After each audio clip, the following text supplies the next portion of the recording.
SMK bisa, SMK hebat, SMK Negeri Kundur bisa hebat. Assalamualaikum warahmatullahi wabarakatuh. Waalaikumsalam warahmatullahi wabarakatuh. Welcome back to our YouTube channel SMK Negeri Kundur TV di program SMK Negeri Kundur Podcast. Baik, sebelum kita mulai, boleh kita yel-yel dulu terlebih dahulu, Bu? Oke. Oke. Ketika saya bilang SMK, Ibu bilang bisa. Ketika saya bilang SMK, Ibu bilang hebat. Dan ketika saya bilang SMK Negeri Kundur, Ibu bilang SMK bisa hebat. Sip. Oke. SMK Bisa. SMK Hebat. SMK Negeri Kundur Bisa bisa hebat. hebat. Baik, perkenalkan nama saya Santri Gunawan dari kelas 12 Teknik Komputer Jaringan. Di sebelah saya, Ibu Yeni Puspita Sarina Sution. Saya Waka bidang kepeserta didikan di SMK Negeri Kundur. baik, untuk menjadi wakil siswaan Ibu, Ibu boleh ceritakan sedikit tentang pengalaman mengajar sehingga Ibu menjadi wakil siswaan di SMK Negeri Kundur? Bisa saya ceritakan. Mungkin santri juga belum tahu ya. Makanya saya kasih tahu ini. Iya. Di antara guru-guru SMK Negeri Kundur saat ini, bukan kemungkinan, memang saya guru yang paling lama mengajar di SMK Negeri Kundur. Waktu itu masih SMK Negeri Kundur kelas jauh, Karimun, tahun 2006. Ayo, sudah Sudah berapa lama ya, saya Bu, ya? mengajar? Sudah cukup Iya. lama. Jadi mungkin pengalaman itu karena saya juga sudah terbilang guru yang senior dan kebetulan mungkin berdasarkan penilaian kepala sekolah, ya saya layak untuk menjadi waka di bidang kesiswaan dan ketika ditawari saya terima dan saya laksanakan tugas itu hingga sekarang. Baik, berarti sebagai waka Ibu sudah terbilang memiliki basic yang cukup lah ya, Bu, untuk menjadi seorang waka di bidang kesiswaan. Saya rasa demikian. Baik, pertanyaan selanjutnya, Bu, tentang kontrak belajar. Bagaimana sih, Bu, kontrak belajar di SMK Negeri Kundur? Oke, sebenarnya kontrak belajar itu bukanlah hal yang memberatkan seharusnya bagi siswa. Kenapa? Karena sesungguhnya kontrak belajar itu diterapkan dan kita terapkan ke siswa itu tujuannya untuk mempermudah proses pembelajaran di sekolah. Dan kontrak belajar itu juga tujuan kita untuk membentuk kedisiplinan bagi siswa. Kalau memang dalam kontrak belajar itu ada diterapkan poin-poin yang kita berikan pada siswa jika melanggar suatu peraturan, nah tujuannya adalah tujuan pembentukan diri pada siswa. Ada beberapa hal yang bisa ditolerir pada kontrak belajar itu dan ada juga hal-hal yang tidak bisa ditolerir. Yang bisa ditolerir tentu ketika pelanggaran-pelanggaran yang dilakukan oleh siswa itu masih berupa pelanggaran kecil. Misalnya datang terlambat atau berpakaian tidak lengkap sebagaimana yang telah kita tetapkan. Nah, poin-poin yang kita berikan untuk pelanggaran itu sebenarnya masih bisa dikurangi karena kita juga menyediakan poin reward. Jadi untuk siswa yang tekun, siswa yang berdisiplin tinggi, yang kemudian kita anggap dia sudah memenuhi standar ke atas, artinya melebihi standar yang kita tetapkan, itu akan kita berikan reward. Reward itu berupa poin yang dapat mengurangi poin sanksi yang mereka terima. Nah, tapi ada juga loh poin-poin yang tidak bisa ditolerir sama sekali. Yeah. Contohnya, ketika ada siswa kita yang menggunakan narkoba, nah itu kita tidak bisa tolerir. Jadi ketika dia dijatuhkan poin sesuai dengan ketetapan kita, tidak ada poin reward yang dapat menguranginya. Oh, begitu. Ya, seperti itu. Siap. Berarti kontrak belajar ini bukanlah hal yang memberatkan tetapi membentuk kedisiplinan para siswa seperti itu ya, Bu, ya? Ya. Baik, selanjutnya nih, Bu, tentang tata tertib siswa di SMK Negeri Kundur. Bagaimana tata tertib siswa di SMK Negeri Kundur? Kalau menurut santri sebagai siswa yang sekarang udah kelas 12, bagaimana? Ya, dibagi sih, Bu, ya. Ada sebagian yang memang tata tertibnya sudah dilaksanakan, ada sebagian yang masih belum, seperti itu sih menurut saya. Ya. Ibu rasa santri juga sudah biasa mendengar anak SMK ini memang lebih unik dibanding dengan siswa-siswa sekolah lain. Berbeda dengan anak-anak SMA yang mungkin lebih patuh. Tapi yakinlah, unik itu pasti ada kelebihannya, tidak melulu kekurangan. Nah, sekarang mungkin anak-anak ibu merasa peraturan itu dibuat untuk dilanggar. Nah, itu kan sudah biasa ya di kalangan kalian kan, istilah, oh peraturan itu kan dibuat untuk dilanggar.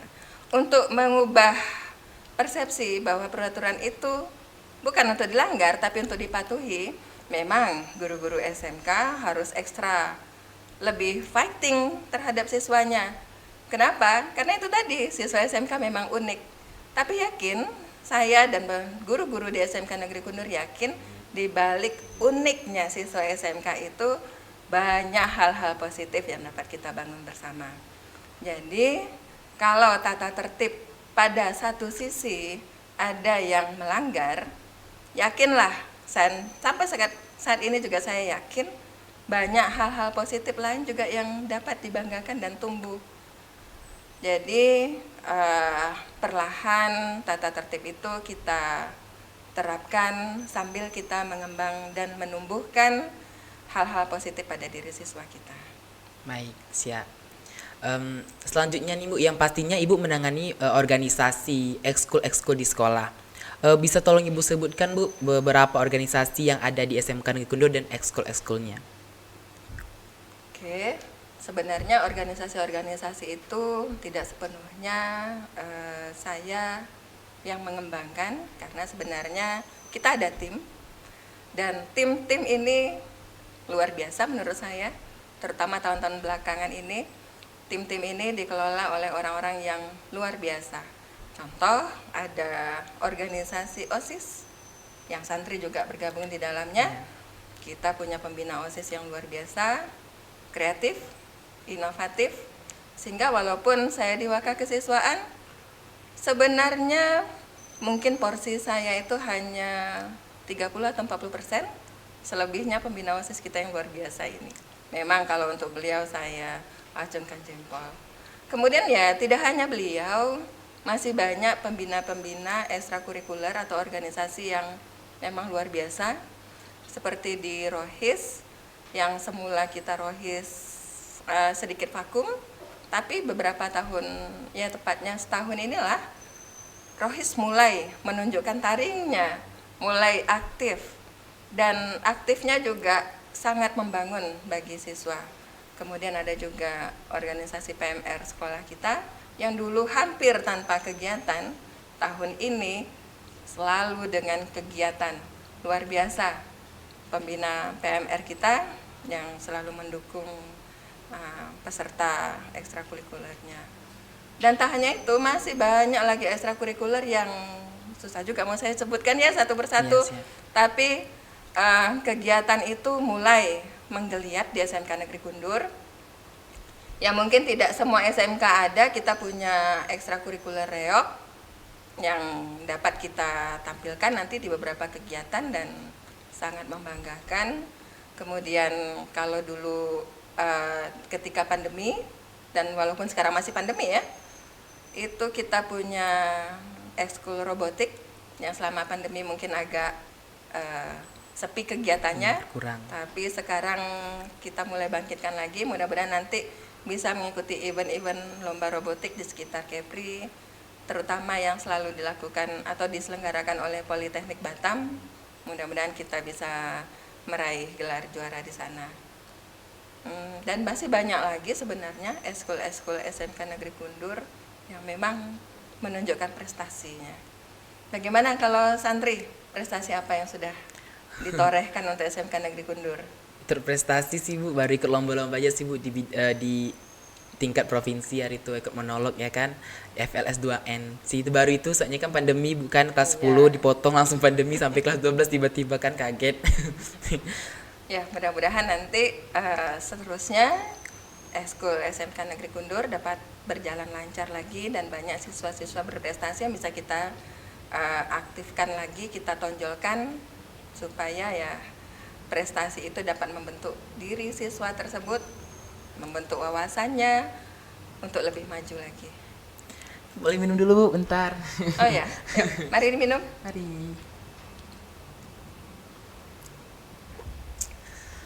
Baik nih Bu, ini kan dalam masa pandemi ya Bu ya, cukup lama sekolah cukup kita online daring seperti itu. Apakah organisasi-organisasi dan ekskul ini tetap berjalan di masa pandemi atau dipotong atau bagaimana Bu? Ya memang selama pandemi 2 tahun lalu, pada awal-awal pandemi, ekskul itu ya mati suri, hampir tanpa kegiatan. Kemudian di tahun kedua pandemi, pihak sekolah mulai memberikan kelonggaran, itu pun untuk kegiatan-kegiatan yang berada di luar lapangan. Jadi tidak kegiatan yang di dalam ruangan. Jadi kalau berada di lapangan masih diizinkan, tapi dengan jumlah siswa yang terbatas. Nah, tetap saja ekskul itu tentu masih berjalan tersendat-sendat.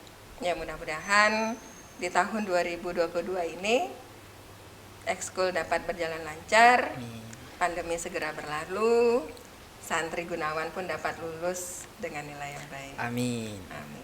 Oke. Berkenaan dengan prestasi nih Bu, prestasi tertinggi apa sih yang Bu yang sudah yang dicapai SMK, baik itu di bidang baik itu di tingkat nasional, provinsi, kabupaten, seperti supaya bisa lebih tahu nih tentang prestasi-prestasi yang ada di SMK Negeri Kundur.